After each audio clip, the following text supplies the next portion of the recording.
la mesa 2, hacia una reformulación del sistema interamericano. Para los que no me conocen, yo creo que todos me conocen, soy Raúl Salgado, profesor investigador del Departamento de Estudios Internacionales y Comunicación aquí en Flaxo. Bienvenidos. Tenemos la participación hoy de Lorena Oyarzún, de la Universidad de Chile, María Paula Romo, de la Universidad Andina Simón Bolívar, sede Ecuador, y Mauricio Montalvo, de la Universidad de las Américas. Vamos a comenzar con la participación de Lorena Oyarzún.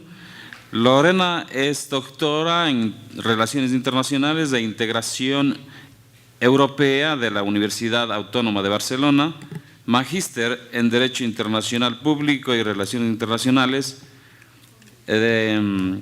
periodista de la Universidad de Chile. Ha sido investigadora visitante de la Universidad de la Sciences Po de París, Francia, entre el 2015 y el 2016. También ha estado en la Universidad Complutense de Madrid en el 2014, Flaxo, Ecuador, acá también, en el 2012. Y también ha sido conferencista invitada de la Universidad de Sao Paulo, de la Tribhuvan University de Nepal, Flaxo, Costa Rica en 2012, Australian National University en 2011, en el Instituto Tecnológico Autónomo de México en el 2010, Universidad Nacional de Rosario, Argentina en 2008, una trayectoria bastante larga, ¿no?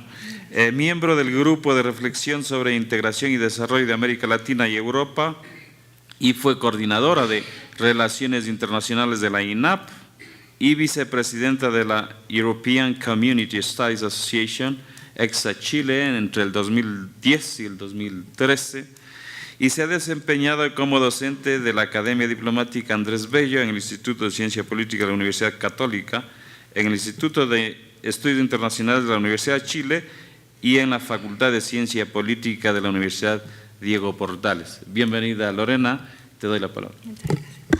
Muchas gracias, es un placer estar nuevamente acá en Flaxo, Ecuador, y en esta hermosa ciudad de Quito.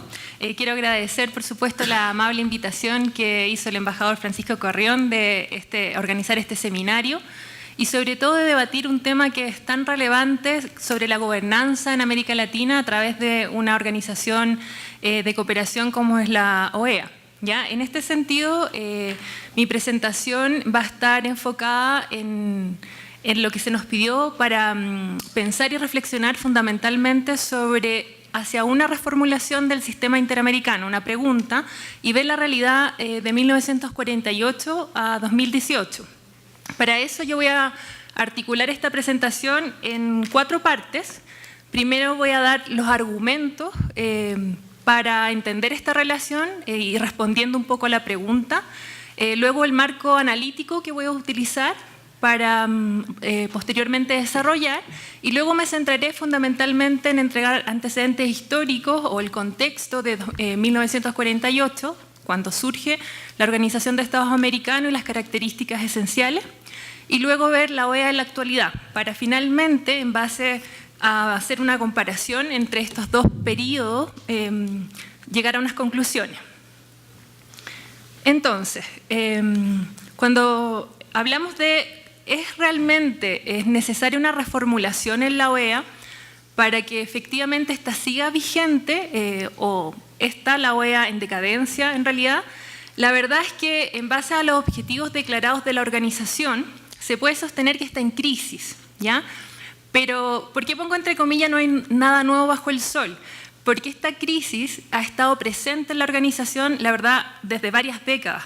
El sistema de Guerra Fría fue constantemente en crisis, una tensión entre uno de los poderes hegemónicos, Estados Unidos, y los países latinoamericanos. Entonces, hoy en día hay características que son distintas, pero también existe tensión en esta organización que se reflejan justamente en la inacción, en muchos casos que se mencionaron en la mesa anterior respecto a problemáticas de democracia, de derechos humanos, y también porque sigue presentando muchas veces o en algunos, sobre todo países, falta de legitimidad y por supuesto la falta de recursos que se abordó también en la mesa anterior, ¿ya? Entonces, este argumento que doy yo, que efectivamente está en crisis la OEA, pero que es algo que ha estado constantemente en realidad en esta organización, responde a cambios que son de carácter, uno, estructurales, sobre el sistema internacional y la reconfiguración del poder, ¿ya? Y por lo mismo, cuáles son los intereses que tiene uno de los principales financistas de la organización, que es Estados Unidos, ¿ya? Y por lo mismo también tiene que ver con el desinterés y ausencia de un liderazgo. Esto fundamentalmente pensando en que gran parte de las organizaciones internacionales dependen muchas veces, ya se mencionó también, de la voluntad de los estados o de los intereses que ellos consideran que son relevantes y que se pueden llevar a cabo en el marco de una organización, ¿ya? Entonces, por un lado vemos un cambio estructural, pero también vemos que cambian las percepciones de los actores, de los Estados miembros particularmente, ¿ya? Y la ausencia de un liderazgo.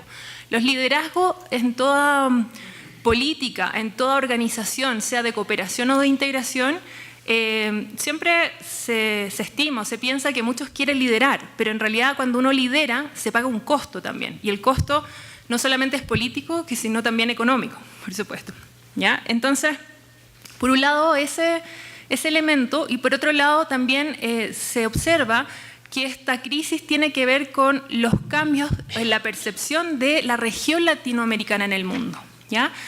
También muchos de los países miembros de la Organización de Estados Americanos han cambiado su percepción sobre qué debería entenderse, cómo debería ser el papel de la OEA, en qué elementos, en qué temas poner énfasis. Y esto lo vamos a ver también reflejado en las divergencias que se observan, ya no solo con Estados Unidos, sino que fundamental y problemáticamente entre muchos de los actores latinoamericanos, ¿ya? Entonces, para desarrollar estos argumentos, fundamentalmente yo me he centrado en explicar un poco, en entender, poner como centro el papel de las instituciones. Hace un momento, en la primera sesión, se hablaba sobre la importancia de los organismos internacionales, porque de alguna manera ayudan, ¿no es cierto?, a gestionar la globalización, temáticas que los estados por sí solos no son capaces de abordar de manera aislada. Existen muchos, desde, no sé, los temas medioambientales, desde el narcotráfico, que no respetan o responden a fronteras, ¿ya? Pero que sin embargo hay varias formas de abordar o de promover ese papel de las instituciones. En algunos casos, y particularmente para desarrollar estos argumentos, yo me centro fundamentalmente en la idea de anarquía madura. ¿Por qué? Las relaciones internacionales, ustedes como bien conocen, una de las características esenciales es que existe anarquía, o sea, no hay un gobierno central. Por lo mismo, lo que vamos a hacer a través de la organización o de las distintas organizaciones internacionales, lo que se busca es gestionar de manera coordinada, ¿no es cierto?, algunos temas que se consideran esenciales o claves o interesantes, ¿ya? Y en este punto hay muchas visiones distintas. Un realista clásico, un pesimista diría simplemente la OEA o cualquier organización es una vía para ejercer hegemonía. Ya, claro, si uno ve la historia, podríamos decir que en la OEA ha habido bastante de eso, pero no es solo eso, es mucho más complejo. Y en este caso, por eso yo hablo de anarquía madura, haciendo uso de este concepto que en relaciones internacionales viene de mucho antes, en realidad, de institucionalismo liberal, de hablar de la idea de seguridad colectiva. Los países necesitamos, los estados necesitan actuar de esta manera coordinada.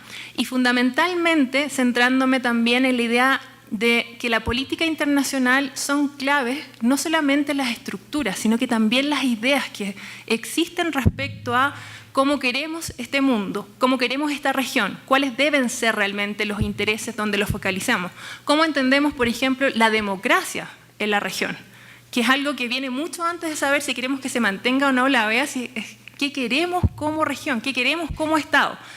Y en ese sentido, también reconocer o advertir que existe un dilema de seguridad.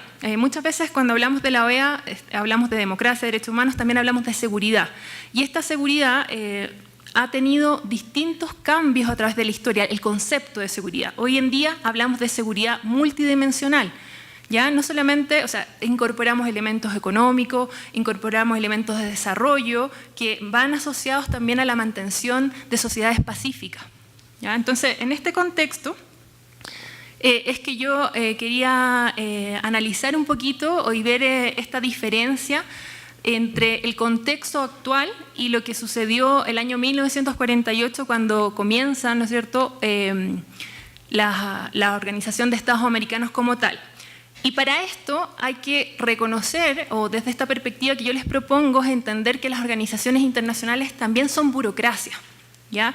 Y esto ayuda a darle mayores competencias a los organismos internacionales. En este caso, fundamentalmente, es que la OEA, la UNASUR o Mercosur tienen también lógicas internas que son propias, comportamientos propios, ¿ya?, donde hay una jerarquía, donde supuestamente hay continuidad en muchos de los funcionarios que son internacionales, debería haber impersonalidad, si bien es importante el liderazgo, claro, van más allá de las personas y también generan expertise, pericia, ¿ya? Conocimiento en áreas específicas, por lo que para los estados se hacen necesarias.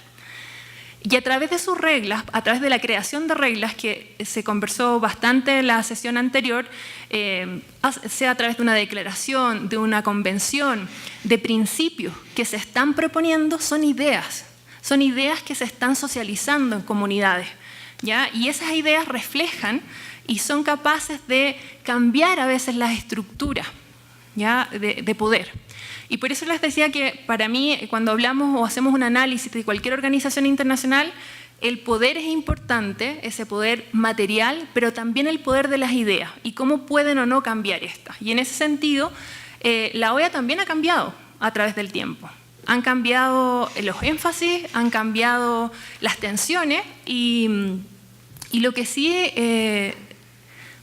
me gustaría también relevar es que cuando hablamos de organismos internacionales en un escenario que es anárquico y particularmente de un organismo que es regional en América Latina o en Sudamérica, estamos hablando que se está proponiendo gestionar una globalización, la interdependencia, la gobernanza, se crean nuevos intereses, ¿ya?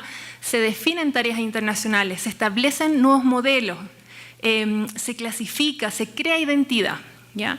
Y para esto, cuando la pregunta si está en decadencia o no, yo quiero tomar una tipología que utiliza Barnett y Finemore, fundamentalmente para ver las organizaciones internacionales como burocracia. ¿Qué autoridad tiene? Autoridad, legitimidad. ¿Qué poder tiene? Disfuncionalidad. Tiene disfuncionalidad y si tiene capacidad de cambio, y ese cambio significa mantener algunos de estos principios o que ésta se disuelva, ¿ya?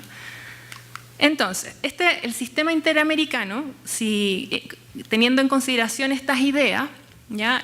Tenemos que pensar que efectivamente fue una expresión de lo que ya se venía dando en el continente a través de esta expresión política del panamericanismo, ya que se dio desde 1890 a 1948, donde estos actores que podemos entender la región latinoamericana con la diversidad que tiene o las subregiones, y Estados Unidos, que de alguna manera se ponen de acuerdo en algo súper básico o intentan en el origen abordar algunos temas de manera más institucionalizada y multilateral, ¿ya? Ese es como el origen en términos de qué es lo que se quería hacer. Ahora esto terminó o no ha terminado, pero sí ha tenido unas derivaciones que no han sido siempre las que se esperaban, ¿ya? ¿Por qué? Porque el sistema interamericano ha reflejado muchas tensiones a través del tiempo y esto lo vemos tanto en el sistema de Guerra Fría desde 1948, ¿no es cierto?, hasta el fin de la caída del muro, sobre todo con muchas críticas de unilateralismo, o sea que este sistema multilateral realmente no era tan multilateral. Ustedes saben que la Organización de Estados Americanos, según su tipología, es una organización de carácter de coordinación, de cooperación, ya no es de integración. Y justamente la toma de decisiones se hace muchas veces, ya veíamos con algunas mayorías que se están discutiendo algunas, pero que en general, cuando no ha habido consenso en este ámbito, y sobre todo con poderes como uno de los poderes hegemónicos en ese momento y uno de los principales hoy en día, Estados Unidos, muchas veces actuaba por fuera y después pedía la venia en el marco de la Organización de Estados Americanos, ¿ya? Entonces esas fueron como una de las principales críticas durante el sistema de Guerra Fría, pero es interesante ver que mientras se dan esas críticas, también se propusieron principios. y principios que siguen hasta el día de hoy y que si bien algunas veces se transgreden, estos principios forman parte de lo que es la construcción, ¿no es cierto?, de la comunidad americana, del continente americano, y que se reflejan en algunas normas que tienen, claro, distintos tipos de enforcement, de capacidad, ¿no es cierto?, de coerción a los estados. Pero sí vemos que dentro de estos principios se observa el derecho internacional debe ser la norma de conducta, respeto a la personalidad, soberanía, independencia, base en el ejercicio efectivo de la democracia representativa. Todo Estado tiene derecho a elegir sin injerencias externas, el principio de no intervención, su sistema político, económico y social, eliminación de la pobreza, condena de la guerra, de agresión, etc. Todos estos principios que vemos que en realidad se han replicado también en otros organismos internacionales. La agresión a un Estado americano, las controversias deben ser resueltas por medios de procedimientos pacíficos. O sea, como sabemos, los conflictos siempre van a estar, lo importante es cómo se solucionan. Porque idealmente uno diría, ojalá no hubiesen conflictos, pero en realidad los conflictos incluso a veces sirven para ir más allá o cambiar los sistemas que nos están representando la diversidad de visiones. Porque es una región con muchas visiones distintas y no solamente a nivel estatal, sino que a nivel subestatal, en nuestros mismos estados, ¿ya? Y los derechos de la persona humana sin distinción, que tal vez es uno de los mayores avances, el Sistema Interamericano de Derechos Humanos y Protección de la Democracia, ha tenido un papel muy relevante no solo en la región, sino que a nivel internacional, ¿ya? Y también se mencionaba en la presentación anterior. Entonces, este sistema está compuesto por varias estructuras, ¿ya? No es solamente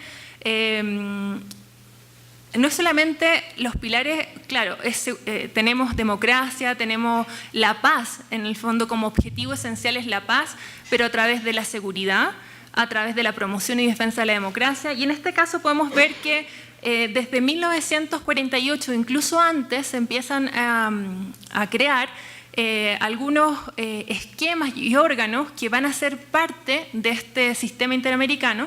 Particularmente tenemos el TIAR, ya del año 47, tenemos la Carta de la OEA, el año 48, con la Declaración Americana de los Derechos y Deberes del Hombre, tenemos el Pacto de Bogotá, la Convención Interamericana, también la Corte Interamericana que se mencionó anteriormente, pero el año 79, o el Pacto de San José y la Convención Americana de Derechos Humanos, ¿ya? Todo esto, no necesariamente todos los Estados miembros son parte de ellos, pero lo que quiero reflejar es la importancia de esta burocracia, que estas ideas se ven reflejadas también en estructuras. No es solamente las ideas, esto tiene un peso. El que no se respeten, claro, genera un daño, pero ese daño por lo menos se constriñe a través de estas normas, de estos principios. Todos sabemos que se están violando. Cuando hay una invasión que no está validada a través del Consejo de Seguridad de Naciones Unidas, sabemos que es una invasión y no es defensa en el sistema internacional. Bueno, entonces, también quería recalcar, cuando mencionamos la Carta de la OEA, algunos de estos principios. ¿Por qué quiero recordar esto? Si hablamos de la decadencia, de si es necesario reformular esta organización de Estados americanos, hay que ver cuáles son sus principios. ¿Cuáles son los objetivos? ¿Se han respetado o vemos que particularmente ha habido una normalización de las excepciones? ¿O realmente ha violado sus principios? ¿Ya? Y esa pregunta también tenemos que verla en base a esta carta. Y la verdad es que el balance en términos de Guerra Fría es bastante pesimista, todos lo sabemos, desde todas las intervenciones que hubo en Estados Unidos, que utilizó, desde lo que no se hizo inacción en algunas temáticas que fueron realmente relevantes, problemas limítrofes, Ecuador, Perú, Chile, Argentina, el caso de las Malvinas y la utilización del TIAR, etc. Causas del fracaso hay varias, pero en general, y a mí me llamó mucho la atención cuando esta idea de la noción falsa de hemisferio occidental, por un lado, y la supuesta igualdad entre los estados, en ese momento, en el sistema de Guerra Fría, ¿ya? Y sobre todo por las ideas, recordemos que estoy hablando de esas ideas que tienen los actores que se reflejan en la estructura y que es mutuamente constituyente, ¿ya? Entonces, ¿qué pasa actualmente? tenemos la reconfiguración internacional, una reconfiguración de un sistema que con el fin de la Guerra Fría, claro, genera incertidumbre. Todavía no sabemos bien cómo esto va, cuáles son las reglas en realidad para el mundo. Y esto lo vemos no solamente en términos de la gobernanza, en términos de democracia, si bien ha habido muchos avances en términos de principio, también vemos que con la globalización de estos principios, también vamos reconociendo cuáles son las violaciones que se hacen a estos principios, o en términos, por ejemplo, económicos, solamente señalar cómo se discute hoy en día qué tipo de sistema vamos a tener. Entonces, la verdad es que hay una incertidumbre.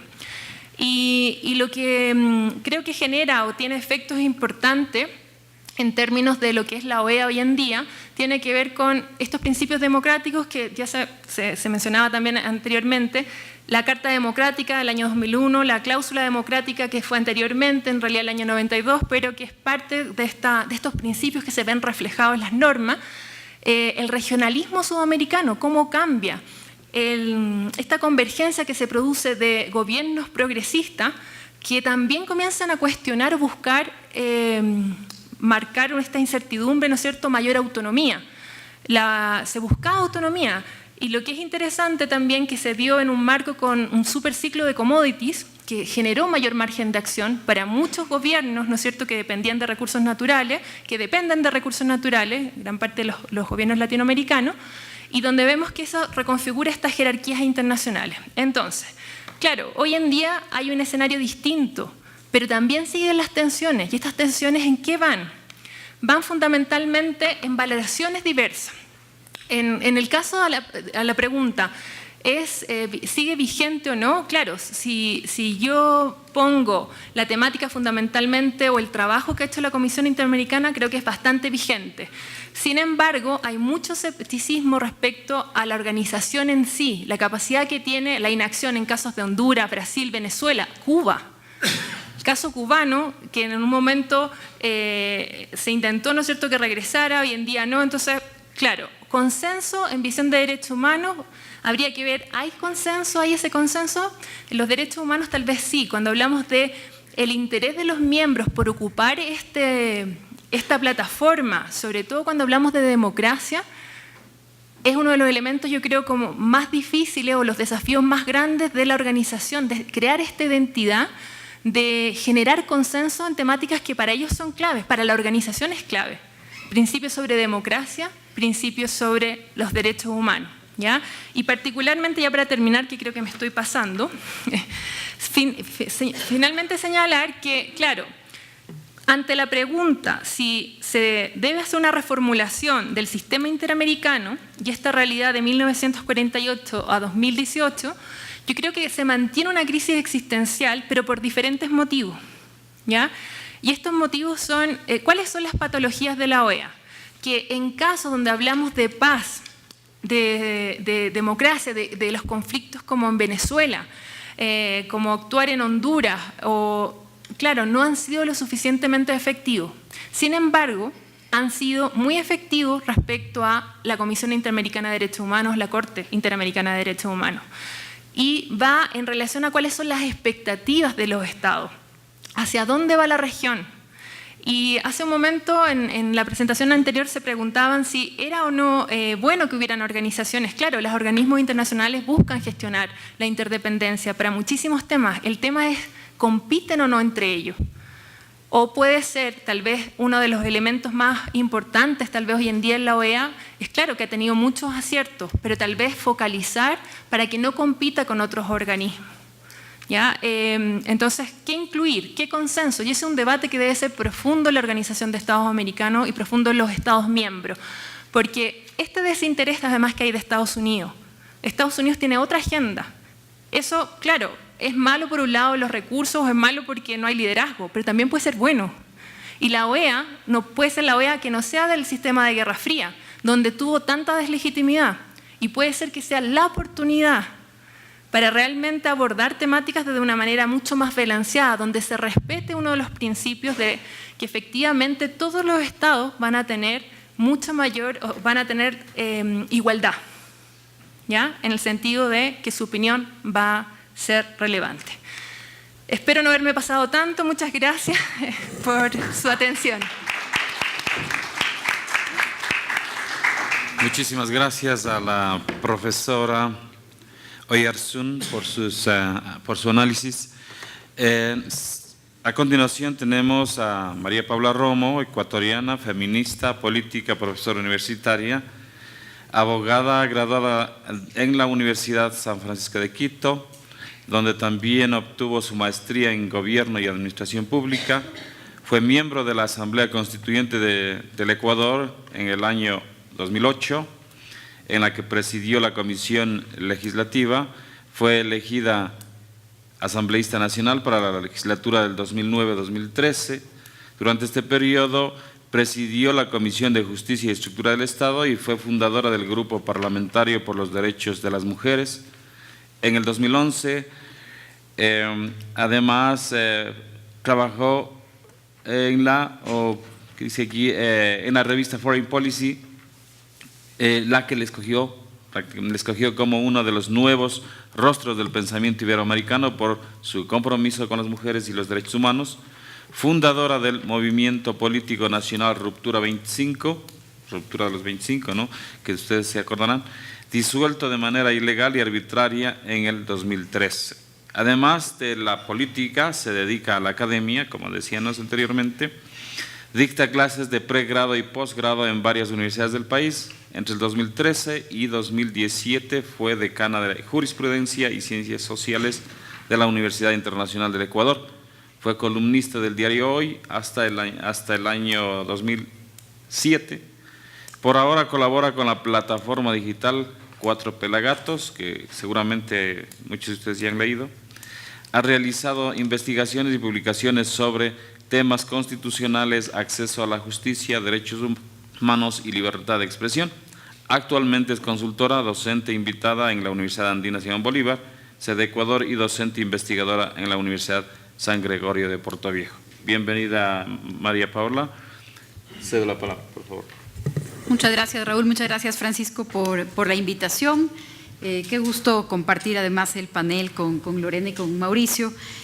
Voy a tratar de compartir con ustedes algunos datos iniciales y a partir de esos datos provocar una reflexión de lo que creo es el conflicto que en este momento enfrenta el sistema interamericano en particular. Me voy a referir más al sistema interamericano de derechos humanos que a la OEA en general, si es que me permiten hacer esa distinción. Solo quería agregar algo más que también se discutió esta mañana. Lo pongo al principio porque luego no voy a tratarlo, pero a pesar de que varias de las críticas en los últimos años, y se puso también sobre la mesa en el panel anterior, al hecho de que los Estados Unidos no había ratificado la convención y no se somete a su jurisdicción contenciosa, yo solo quería traer a la mesa un detalle. Una de las críticas más importantes que los países de la región le han hecho a la Comisión Interamericana de Derechos Humanos es a su posibilidad de dictar medidas cautelares, es decir, de detener decisiones de poder de los estados o de sus administraciones de justicia, de detenerlas de inmediato.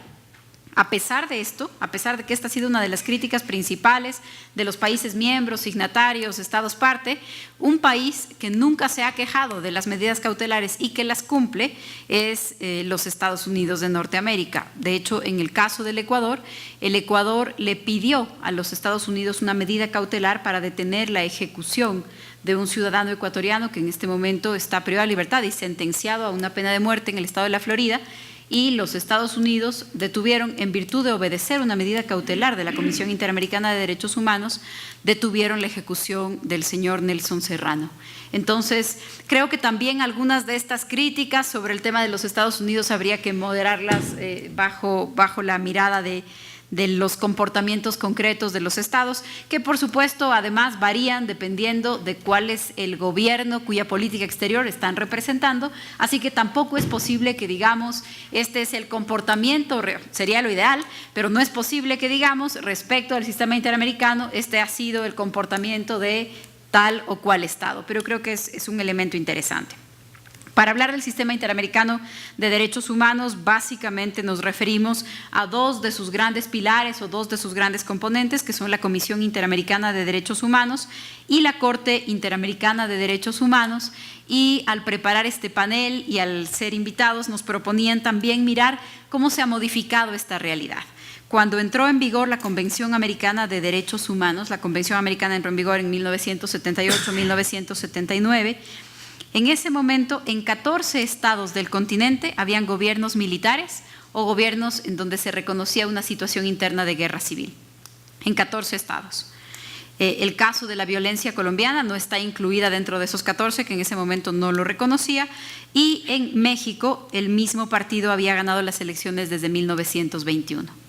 Esa era la realidad de la democracia en las Américas, en la región, cuando entró en vigor la Convención Americana de Derechos Humanos. Hoy solamente en Cuba no se realizan elecciones libres y plurales desde la perspectiva de los otros países. Entonces, esta es una realidad que se ha modificado profundamente, además del tema de la Guerra Fría, que es el contexto en el que se crea la OEA y se firma y se ratifica la convención, que creo que eso es un elemento adicional. No me voy a referir al de la Guerra Fría, ha sido ampliamente tratado por varios de los colegas en las intervenciones anteriores. Entonces, ahí hay un tema que cambia radicalmente sobre la situación interna de los países.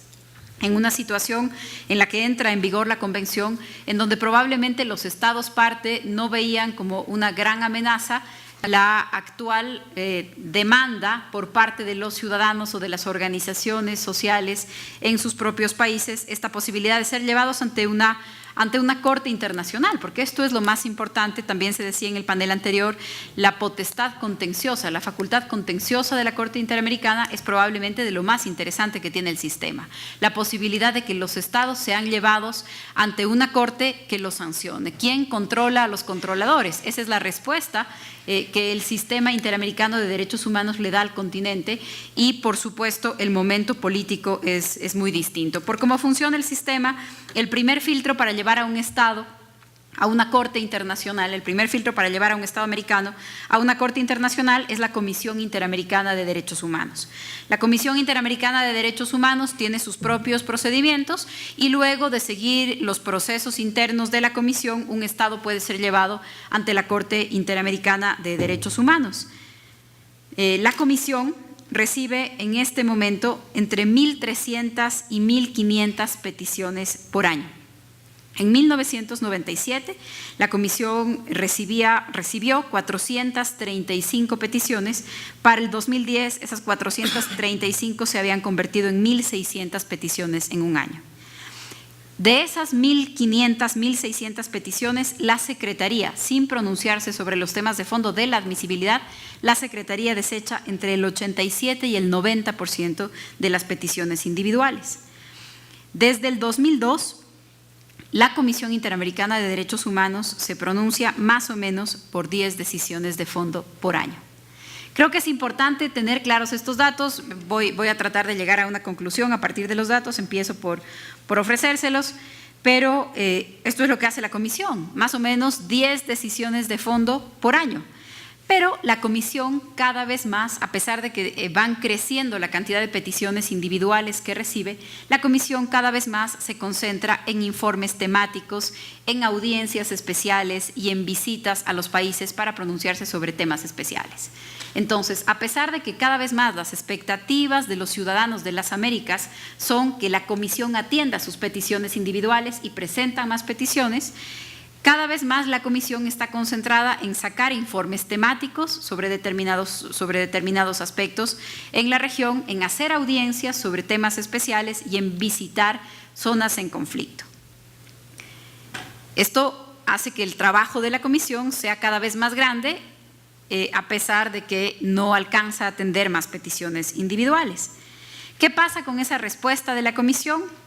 Estos datos que estoy compartiendo con ustedes se encuentran en un estudio que llevó adelante el profesor Dulitsky con un grupo de estudiantes de su clínica de derechos humanos y el estudio, que es interesantísimo, de los pocos cuantitativos que se ha hecho sobre el trabajo y la producción de resultados de la Comisión Interamericana, tiene un título que también es muy provocador. El estudio se llama Muy poco y muy tarde, ¿no?, sobre lo que produce la Comisión Interamericana y la Corte Interamericana de Derechos Humanos. Muy poco y muy tarde.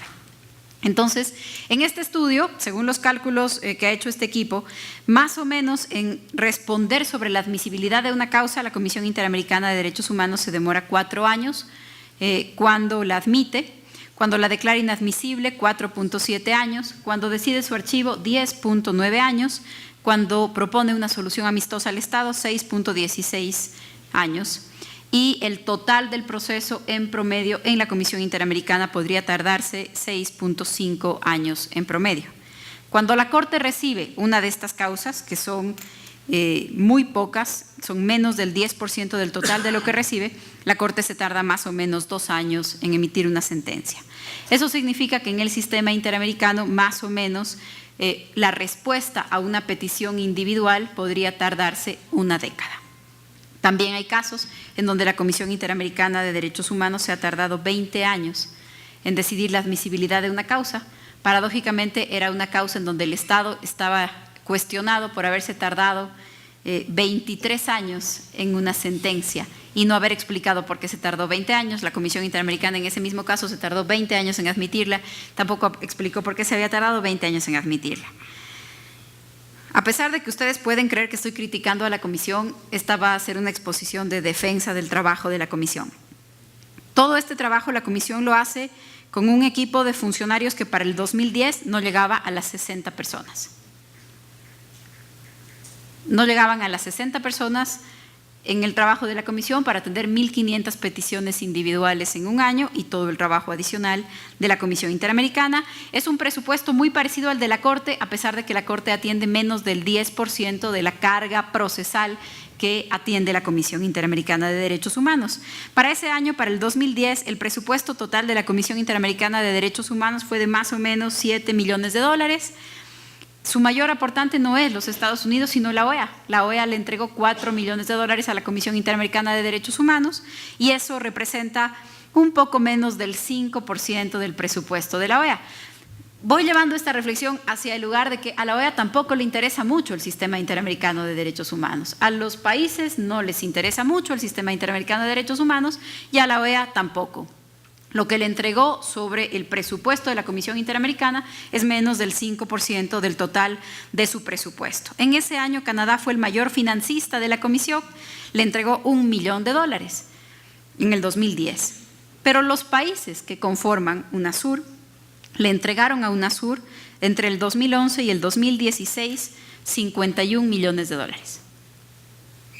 $51 millones a la UNASUR en 5 años, que es mucho más de lo que en 5 años tiene para funcionar la Comisión Interamericana de Derechos Humanos. Les repito, la CIDH tuvo $7 millones en el presupuesto del 2010 para ofrecer otra cifra que nos permita comparar cuánta importancia le damos. La Flaxo Ecuador tuvo en el 2016 $28 millones de presupuesto. La Comisión Interamericana de Derechos Humanos tuvo 7. Así que cuando ya el sistema interamericano enfrentaba un gran desafío, 2010, 2011, a pesar de que ya tenía todo este desafío por delante, se empieza a discutir una reforma que no tiene por objeto ni darle más personal, ni darle más recursos, ni darle más facultades, sino todo lo contrario. En el 2011, lamentablemente encabezada por Ecuador, arranca una gran ofensiva en contra de la Comisión Interamericana de Derechos Humanos, con un discurso que yo creo es un discurso falaz de fortalecer la Corte debilitando la Comisión. Esto no es posible, por la manera en la que funciona el sistema, no es posible fortalecer la Corte mientras se debilita la Comisión Interamericana de Derechos Humanos.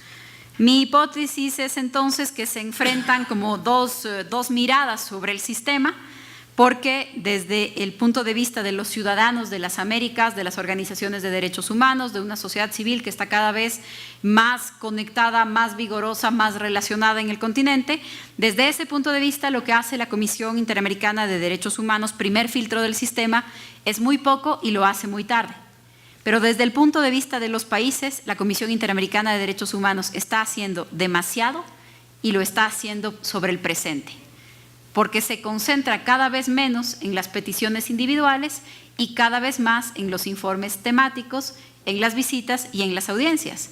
Porque claro, si es que la Comisión Interamericana de Derechos Humanos permite que pase una petición individual de un Estado de hace 7 años, que es el promedio de lo que se tarda, y la Corte sentencia algo que un Estado hizo hace 10 años, no es tan grave para el Estado como si una relatoría, como la Relatoría de Libertad de Expresión o la Relatoría de Pueblos Indígenas, saca un informe sobre lo que está sucediendo ese año en ese Estado, sobre las sanciones de ese año contra los periodistas, sobre los riesgos de vida de los periodistas en la región, sobre la protección de los derechos humanos de los pueblos indígenas, que además están asentados en territorios en donde se encuentran recursos naturales no renovables que constituyen para estos últimos años el principal ingreso en el marco del boom de los commodities en la región. Entonces, mientras para los ciudadanos de la región y para las organizaciones de derechos humanos y para la sociedad civil lo que hace la Comisión es muy poco y es muy tarde, para los estados lo que está haciendo la Comisión es demasiado, lo hace actuando o tratando de actuar sobre el presente, y entonces lo que tenemos es una sociedad civil que demanda cada vez más del sistema y unos estados que le piden o le exigen o apelan a que haga cada vez menos. Recordemos que en el caso del Ecuador, que arrancó esta ofensiva contra la Comisión, su principal crítica era precisamente al hecho de que la Comisión Interamericana de Derechos Humanos pueda dictar medidas cautelares. Y las medidas cautelares son la única herramienta que tiene el Sistema Interamericano de Derechos Humanos para responder de forma inmediata a potenciales o reales violaciones de derechos humanos en la región. ¿A quién y a quiénes les interesaría un sistema interamericano más fuerte y más vigoroso? Mi tesis es que no a los estados. A los estados no les interesaría un sistema interamericano más fuerte, más vigoroso, que dé respuesta más rápido o que tenga herramientas para actuar en el presente. Creo que los estados de la región se conformarían con un sistema o una corte que falle 10 años después de que los acontecimientos se dieron, cuando finalmente tengan que reparar, pedir disculpas públicas, publicar la sentencia, pero ya hayan explotado la zona en la que tenían un proyecto petrolero o minero, o las grandes violaciones a derechos humanos ya se hayan cometido, o ya se hayan expropiado los canales de televisión que incomodaban en determinado momento al gobierno en turno.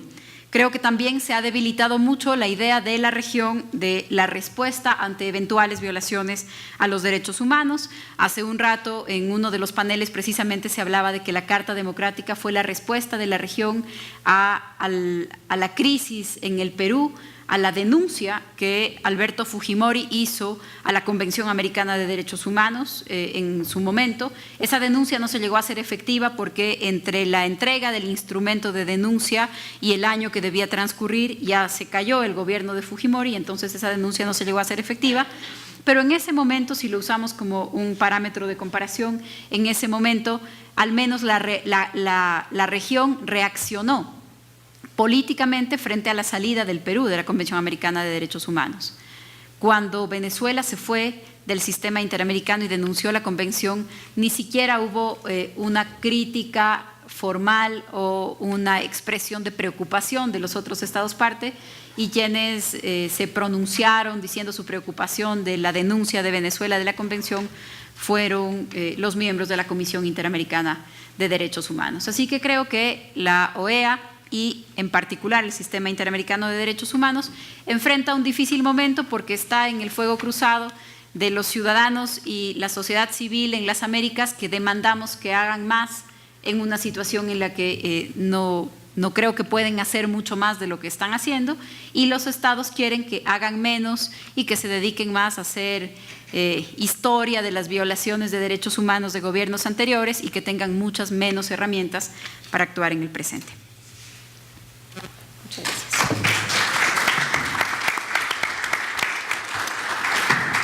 Muchísimas gracias a María Paula Romo. Seguido tenemos la participación de Mauricio Montalvo. Mauricio Montalvo es decano de la Facultad de Derecho y Ciencias Sociales de la Universidad de las Américas en Quito. Tiene una maestría en Derecho por la Universidad de Harvard, un diplomado en Administración Pública por la Escuela Nacional de Administración de Francia, doctor en Jurisprudencia, abogado y licenciado en Ciencias Jurídicas por la Pontificia Universidad Católica del Ecuador, embajador de carrera del Servicio Exterior Ecuatoriano, ha prestado funciones diplomáticas en Washington, Nueva York, París, y su última misión fue como representante permanente ante la ONU y otros organismos internacionales en Ginebra. Se ha desempeñado también como director general, secretario de la Junta Consultiva, coordinador general y subsecretario multilateral del Ministerio de Relaciones Exteriores. Además, ha sido asesor jurídico de la Presidencia de la República, asesor del Ministro de Finanzas, consultor del Banco Mundial y subsecretario general de la Administración Pública. Ha ejercido la docencia en las principales universidades de Quito y ha publicado varios artículos especializados en temas jurídicos e internacionales. Bienvenido, Mauricio, por favor. Muchas gracias, Raúl, muy gentil por tu presentación y muy complacido de compartir esta mesa con las doctoras Oyarzún y Romo, y aprecio mucho la invitación del embajador Carrión y de su asistente Bárbara Bonilla, por quien, gracias a quienes estoy aquí presente esta mañana para conversar con ustedes sobre este tema ciertamente referencial para la vida de los organismos regionales en América Latina. Y me centraré, y más o menos voy a seguir, no es que le haya copiado a la doctora Oyarzún, pero voy a seguir más o menos su esquema de cómo plantearnos esta eventual reformulación del sistema interamericano partiendo de la realidad del año 48 y la actual del 2018. Y al hacerlo inicio con una cita del primer secretario general de la OEA, el colombiano Alberto Lleras Camargo, que en el año 54, cuando pone a disposición su cargo, menciona que la OEA no es ni buena ni mala en sí misma, como no lo es ninguna organización internacional. Es lo que los gobiernos quieren que sea y no otra cosa. Y ahí ponía el expresidente colombiano a disposición su cargo, y fuera la primera crisis que vivió la OEA como tal, ¿no? El planteamiento de que él se retiraba del cargo por la falta de apoyo y respaldo político, la falta de decisión política de los gobiernos de concretar aquellos principios que, como nos mencionó la doctora Oyarzún, están plasmados en la Carta y que probablemente nosotros no podemos sino suscribirlos. Pero una cosa es que los que estén en el papel, en un documento, en un instrumento internacional, y otra es que efectivamente se lleven a la práctica. Y entonces, para llegar a esta eventual reformulación del sistema interamericano, quisiera hacer pequeño un repaso un poco histórico, ¿no? Primero recordar que, claro, dentro del sistema interamericano ha habido una larga tradición de reflexionar sobre lo que es la región, sobre lo que es la cooperación internacional, lo que es la integración, la amistad, la hermandad entre los pueblos de la región. Las conferencias internacionales americanas, como ustedes saben, surgen desde el siglo XIX. O sea, es una tradición larga dentro de la región el sentarse los distintos representantes de los países a pensar, a reflexionar, a discutir, a dialogar sobre esto. Y precisamente como fruto de una de estas conferencias internacionales es que surge la primera célula embrionaria de lo que es la OEA actual, que es la Unión Panamericana, tan antiguo como en 1889. Es decir, estamos hablando de una tradición establecida en el tiempo y en la historia. Y claro, esta dinámica, como todos conocen, se replica a lo largo de los años y por muchas décadas, muy marcado dentro del espíritu latinoamericanista de regularlo todo, una tradición legalista, diríamos, muy latinoamericana, y que discutían de todo. Si revisamos la historia de estas conferencias famosas interamericanas, se regulaba tantas cosas, desde el arbitraje, la resolución de conflictos, el asilo, el refugio, que inclusive está invocado para un caso de actualidad presente, los derechos y deberes del Estado. Se llegó a diseñar un código de derecho internacional privado, el famoso Código Sánchez Bustamante, y todo esto es la tradición que ha evolucionado dentro de lo que es el sistema interamericano. Es decir, el pensarse o el reflexionarse sobre lo que se podría hacer y cómo regularlo no es una cuestión nueva, sino que se ha dado cíclicamente y ha perdurado durante los años, y que no ha sido la excepción tampoco cuando ha surgido la Organización de Estados Americanos. Pero dentro del contexto del año 48 quizás conviene resaltar dos conferencias particulares. Primera, la del año 45, 1945, la célebre conferencia de Chapultepec sobre los problemas de la paz y de la guerra, como se le llamó. Y efectivamente, si bien esta conferencia, como deben saber, se prepara para sentar las bases comunes o las posiciones comunes de los países del hemisferio occidental, tal vez con la salvedad de la terminología de los países americanos, frente a la eventual o a la futura Carta de Naciones Unidas, también se sentaron las bases para lo que sería la Carta del año 48. Y ese es el antecedente, porque básicamente los principios, las concepciones, las instituciones, los mecanismos que se discutieron y se plasmaron en esta conferencia de Chapultepec el año 45 fueron los que sentaron para el año 48 la Carta que sería de la OEA. Y la segunda, que ya ha sido mencionada también por la profesora Oyarzún, es la conferencia de Río de Janeiro del año 47, que sienta obviamente el Tratado Interamericano de Asistencia Recíproca, es decir, se sentó el sistema de seguridad y defensa de la región plasmado a partir de ese año. Y luego, también dentro de esta pequeña introducción histórica, diríamos, no olvidemos que lo que es el sistema interamericano no es únicamente la OEA, sino que en torno a la OEA y de lo que es la idea de la unificación de los países americanos, hay una gran tradición también institucional. Evidentemente se han mencionado aquí casos específicos que dependen de la OEA, pero la estructura organizativa de lo que es el sistema interamericano se articula desde muy antiguo.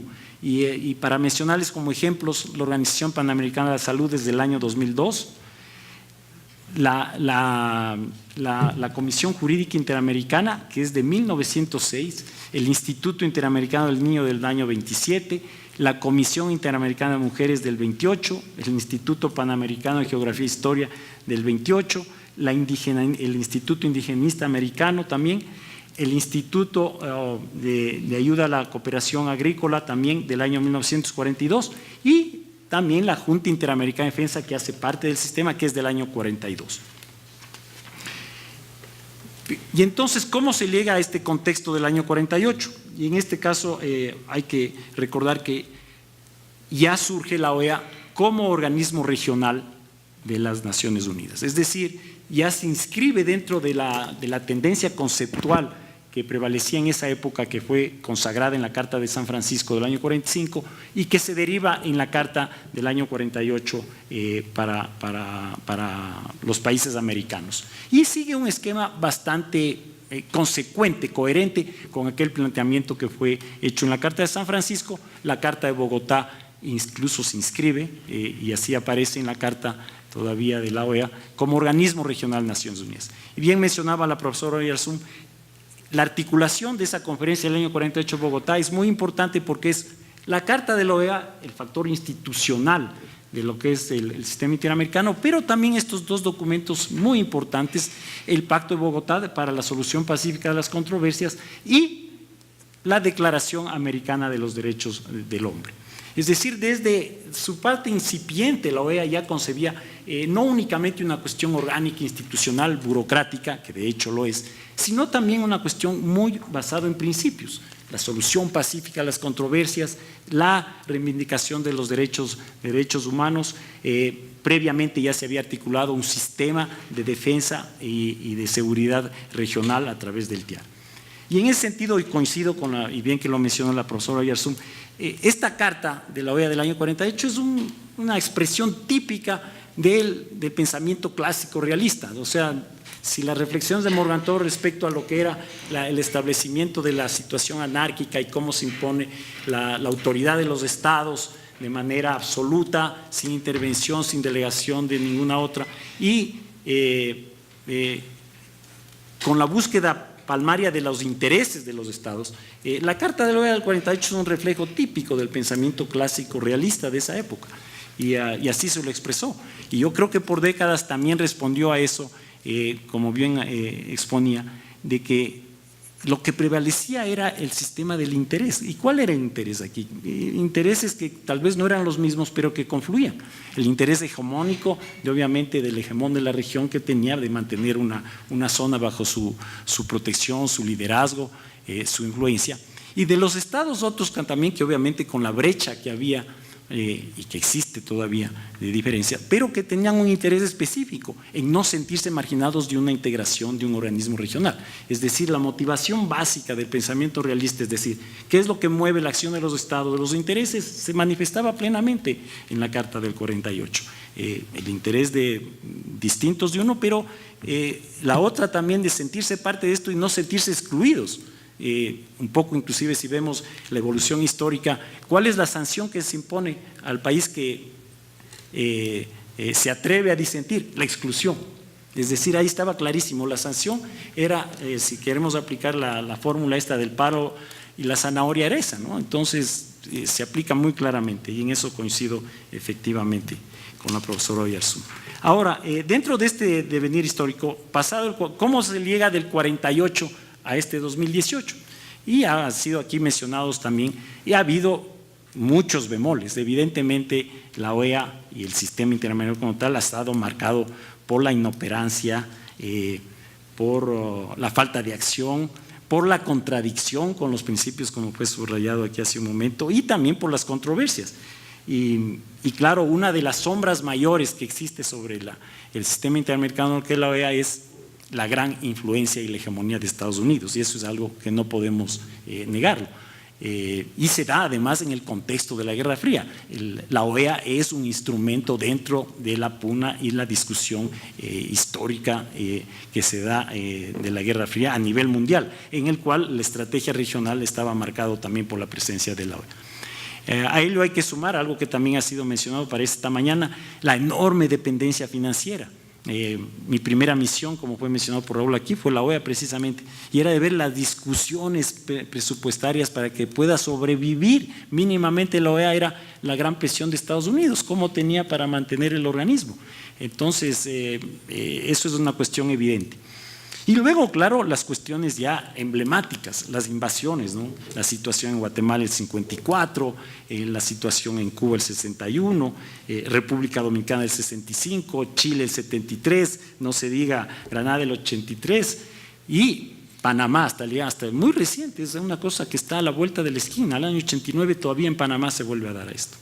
Sin mencionar, obviamente, como ya decía, la exclusión de Cuba, que es un parteaguas, diríamos ya, en la situación más drástica de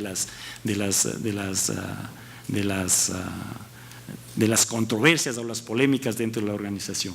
Pero no era lo único, ¿no? Ya vemos la connivencia con las dictaduras de los años 70, era un asunto que era también palmario verlo en el sistema interamericano.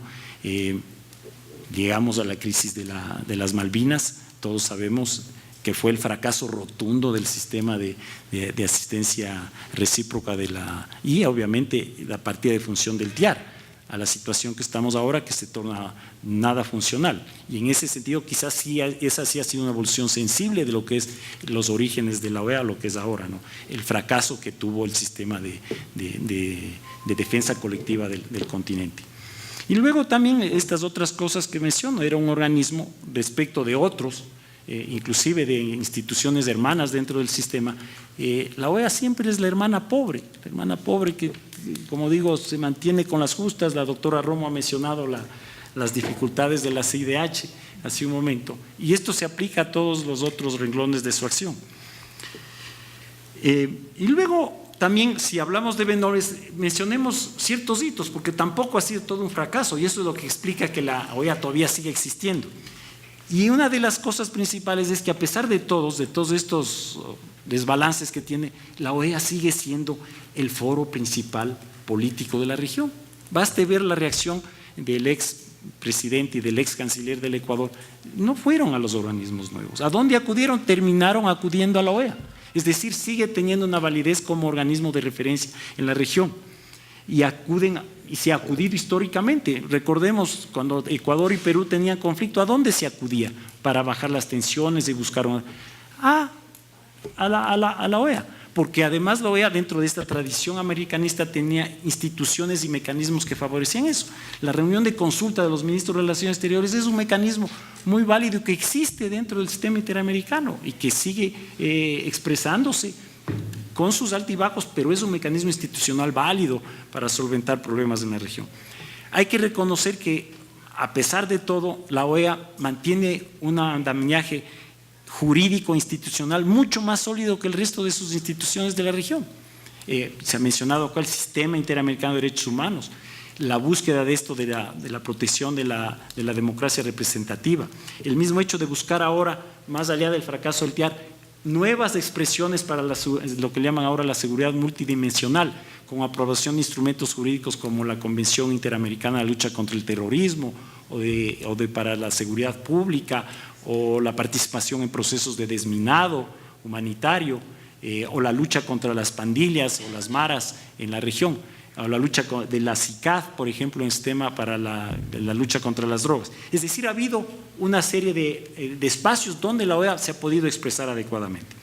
Y ciertos hitos que yo he puesto aquí, por ejemplo, que tuvo participación activa en la guerra de fútbol entre Honduras y El Salvador, en el derrocamiento de Somoza, debemos reconocer que tuvo una participación activa en la parte final, pero fue decisiva para el arribo de la revolución sandinista, el acuerdo de Panamá, Torrijos-Carter, en que la OEA fue el marco en el que se hizo, y inclusive recientemente con la Cumbre de las Américas, que es un intento para contrarrestar la tendencia esta de la diplomacia presidencial, para no quedarse al margen de esto.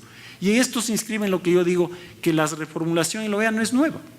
Si comparamos con la Carta de San Francisco de la ONU, que apenas ha tenido una sola reforma y que se refería exclusivamente a la ampliación del número de miembros del Consejo de Seguridad, la OEA ha tenido 4 reformas. Buenos Aires el 67, Cartagena el 85, Washington el 92 y Managua el 93. Es decir, una reformulación conceptual que le ha permitido tener un ayornamiento, diríamos, conceptual y teórico, que le ha permitido, si bien mantener las bases de lo que fue el 48, él incorporar dentro de su diríamos, no solo en sus postulados y en sus planteamientos nuevas terminologías, sino nuevos accionarios. Como bien decía la profesora Oyarzún, la defensa de la democracia depende de cuál es el concepto de democracia que había el 48 y qué es lo que implica ahora la protección en el año 2018, o de qué manera vamos a aplicar o implementar la Carta Democrática Interamericana. Esas son cuestiones que han permitido una apertura y una diversificación de la agenda y de los temas, y que le han permitido también tratar de ajustarse a las nuevas realidades y desafíos. Y en ese sentido yo quisiera simplemente, tal vez en honor al tiempo, mencionar que la OEA actual, o sea la del 2018, es la misma del 48, pero obviamente con ópticas renovadas, sin desconocer los vaivenes que ha tenido, las crisis que ha enfrentado. Reconocer que el sistema interamericano tiene una larga tradición en la cual ha habido una progresión y una evolución. No es un mecanismo perfecto, pero nadie puede desconocer aquí, como la doctora Roma ha mencionado, el avance progresivo de los derechos humanos. Quizás en la región americana es donde más se evidencia, y los logros que tiene, no únicamente en cuestión de las medidas cautelares, que es una medida de avanzada dentro de la protección de los derechos, sino también los mecanismos institucionales de una comisión sólida, una corte, un instituto que se encarga de la capacitación, los mecanismos de las relatorías, con todas las críticas que se le hagan, son mecanismos válidos para demostrar un avance y que es una validez de un espacio para mejorar el tratamiento de las relaciones internacionales. Hay que reconocer que hay un pesado lastre. Cualquier reformulación que se pretenda hacer al sistema interamericano va a tener que luchar con un pesado lastre que es la hegemonía de Estados Unidos, eso nadie lo puede negar, y hay que tomar en cuenta, eso sí, que las disintonías o los desbalances o las brechas que han existido son distintas ahora por expresiones de distinta índole. Y reitero, creo que la OEA sigue siendo un foro político válido en la región.